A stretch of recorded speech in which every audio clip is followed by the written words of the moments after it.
Bismillahirrahmanirrahim. Assalamualaikum warahmatullahi wabarakatuh. Sekarang buka di halaman 231 ya, tentang pasar persaingan sempurna.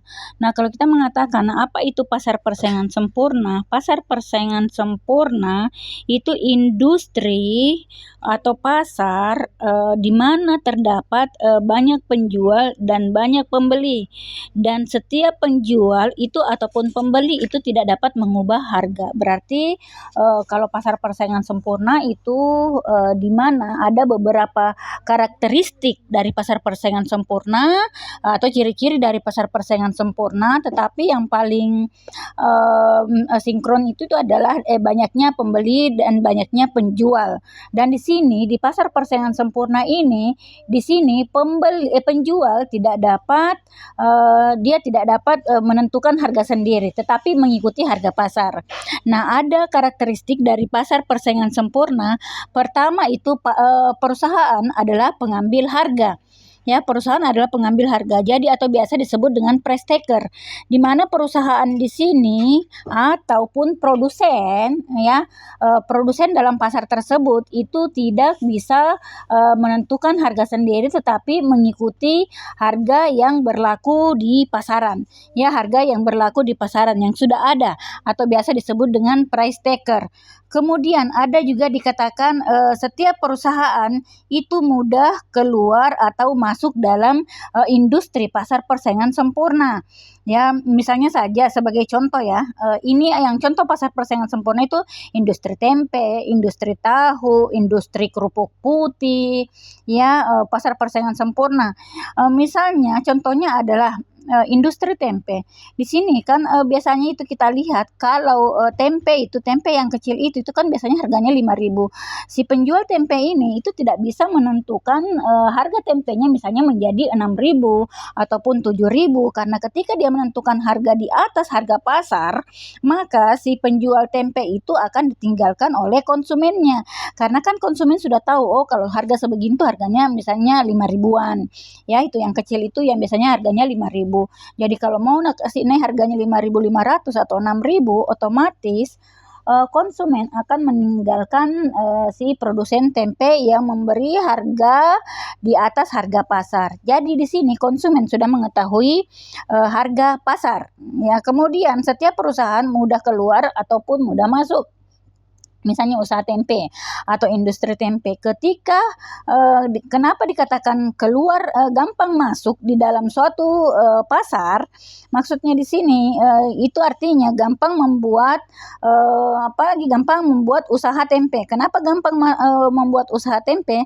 Karena untuk membuat usaha tempe itu modalnya cukup kecil dan kemudian tenaga kerja yang digunakan juga tidak banyak. Jadi sehingga gampang memulai usaha tempe tersebut dan gampang keluar dari pasar. Maksudnya gampang keluar dari pasar ini pasar yang dimaksud di sini bukan pasar misalnya kayak pasar tradisional seperti itu ya. Pasar itu maksudnya tempat bertemunya pembeli dan penjual.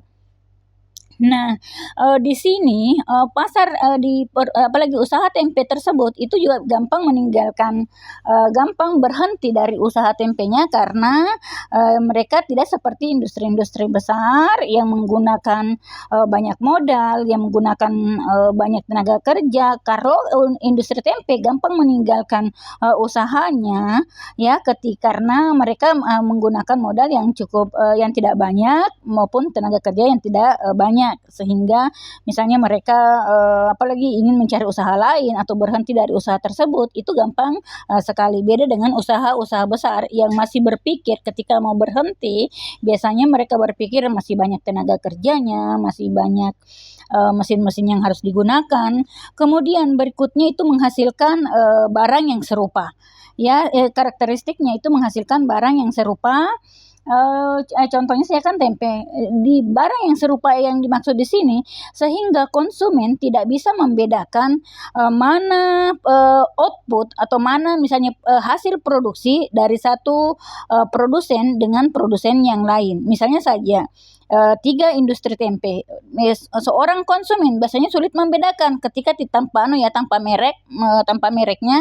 Seorang konsumen itu akan sulit membedakan, oh ini tempe milik si misalnya perusahaan B, oh ini misalnya tempe milik si apalagi si penjual C.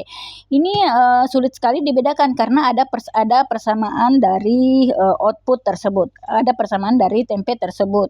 Ya, atau dengan kata lain artinya ada barang yang serupa.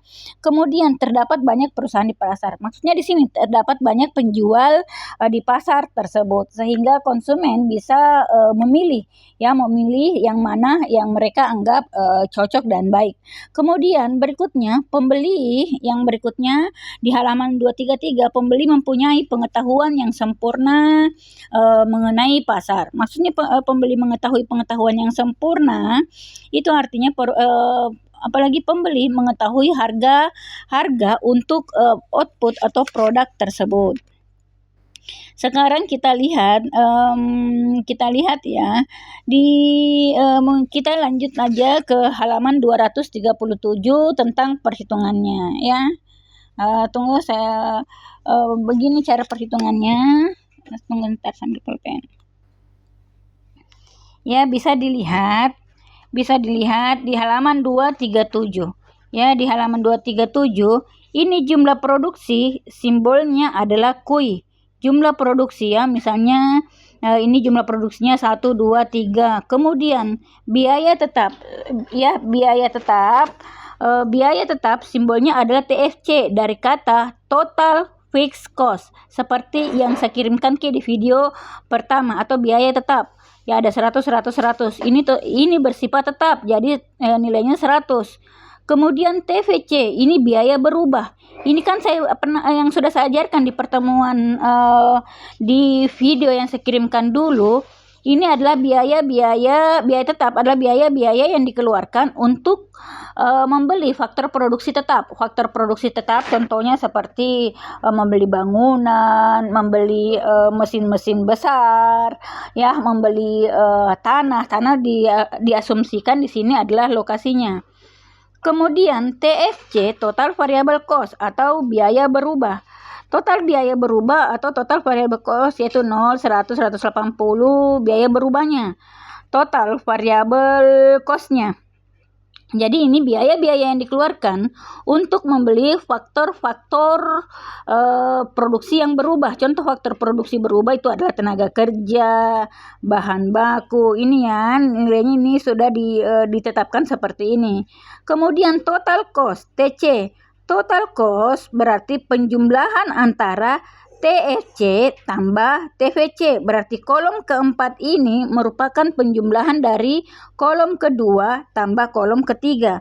Seperti ini, 100 tambah 0 sama dengan 100. Kemudian 100 tambah 100 sama dengan 200. Ya, berarti ini adalah total cost-nya. Kemudian biaya marginal. Rumus biaya marginal itu delta TC per delta QI. Berarti TC2 kurang TC1 per QI2 kurang QI1. Jadi seperti ini ya, seperti yang saya ajarkan di video yang pertama. Jadi TC2 kurang TC1, di mana dapat 100 ini MC-nya. Di mana dapat 100 MC-nya ini berarti 100 kurang 0 per 0 kurang 0, jadi 100. Kemudian di mana dapat 80 ini 200 kurang 100 per 100 kurang 0 sama dengan 80. Kemudian 60-nya 340 kurang 280 per 240 kurang 180 jadi 60. Ya, TC yang sejajar. Jadi jadi MC itu TC yang sejajarnya untuk mendapatkan 100, maaf Ibu tadi salah. Jadi 100 dikurang 0 per 0 kurang 0. Ya, kui karena kuinya dilihat. Kemudian untuk 80, 200 dikurang 100 per 1 kurang 0. Tuh, 1 kurang 0. Kemudian untuk dapat 60, 340 kurang 2, 80 per 3 kurang 2. Karena rumusnya kan kui, TC2, TC yang dihitung kurang TC sebelumnya per kui yang dihitung kurang kui sebelumnya. Ya, seperti ini. Kemudian untuk mencari biaya tetap rata-rata, untuk mencari biaya tetap rata-rata itu AFC. AFC itu TFC per kui. Berarti kolom kedua dibagi kolom pertama. Jadi AFC itu TFC per kui. Kemudian AVC, AVC untuk biaya berubah rata-rata kolom ketujuh itu rumusnya adalah TVC per kui. AVC itu TVC per kui. Jadi kolom ketiga dibagi kolom pertama. Nah, kolom ketiga dibagi kolom pertama. Jadi kita mencari TVC-nya. Berarti TVC-nya 100. Kolom ketiga dibagi kolom pertama. TVC, AVC. Ini dapat 100, berarti 100 bagi 1. Sama dengan 100. 180 dibagi 2, 90. 60. Jadi kemudian TVC. Ya, jadi itulah rumus dari AFC. TVC itulah rumus dari AFC. TVC bagi kui, ataupun untuk mendapatkan kolom ketujuh berarti kolom ketiga dibagi kolom ke-1. Ya, kemudian biaya AVC. Kemudian biaya total rata-rata. Untuk mendapatkan kolom ke-8, kolom ke-6 tambah kolom ke-7. Ya, kolom ke-8 jadi 200. 100 tambah 100, 200. 100 kemudian 140. Jadi 50 tambah 90, 140 dan seterusnya.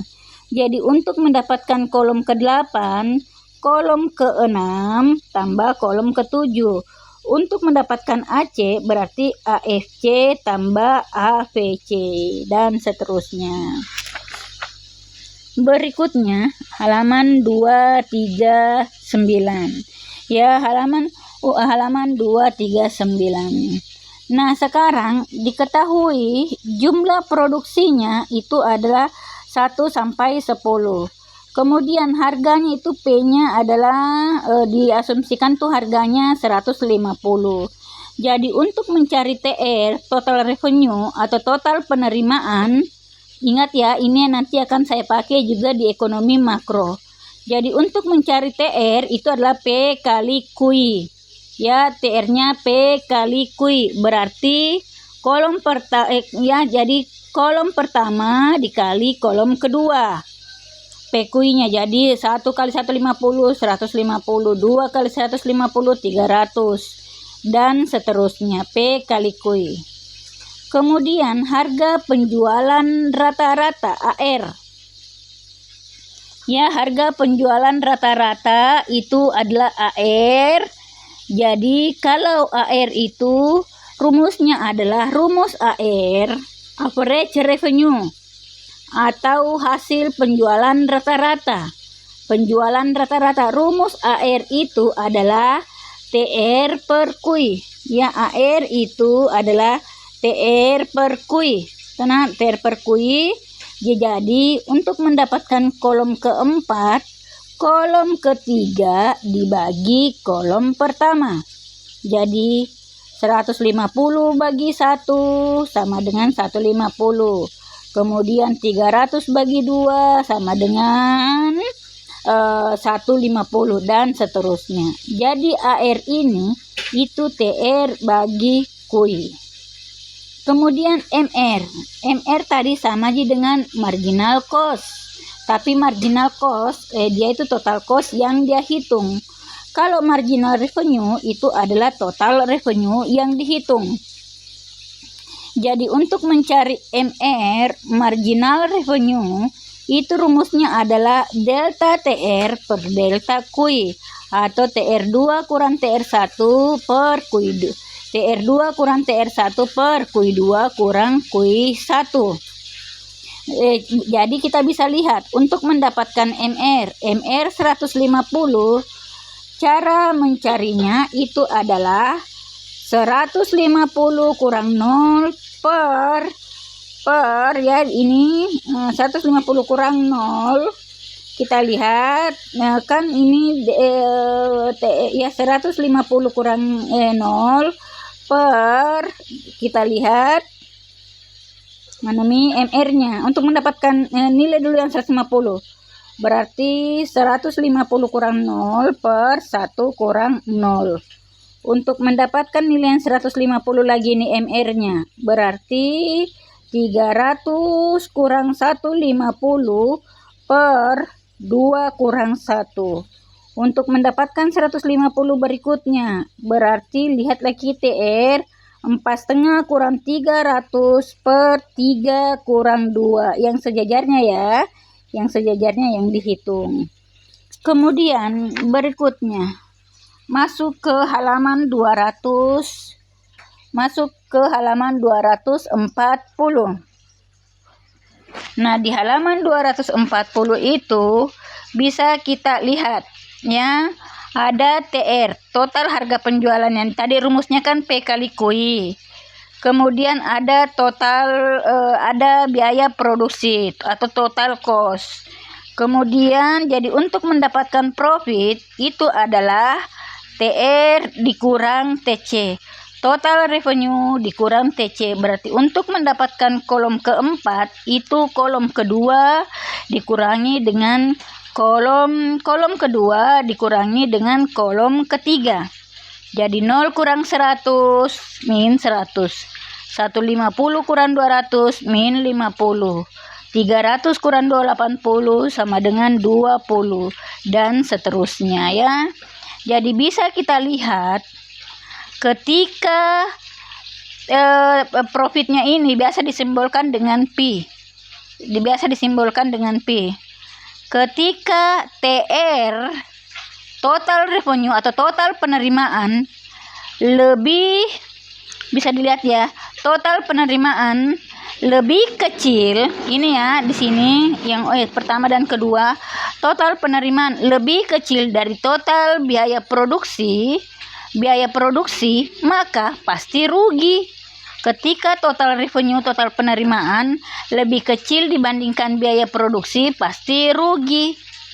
Ketika total TR lebih besar, total revenue lebih besar dibandingkan biaya produksi atau total cost, maka pasti untung, dan seterusnya ya. Jadi ketika TR lebih besar dibandingkan TC, untung. Ketika TR, total revenue, total penerimaan, lebih kecil dibandingkan total biaya, pasti rugi ya, dan seterusnya. Kemudian itu tadi. Sekarang buka halaman 241 ya, kita buka halaman 241. Nah, halaman 241 ini bisa dilihat ya.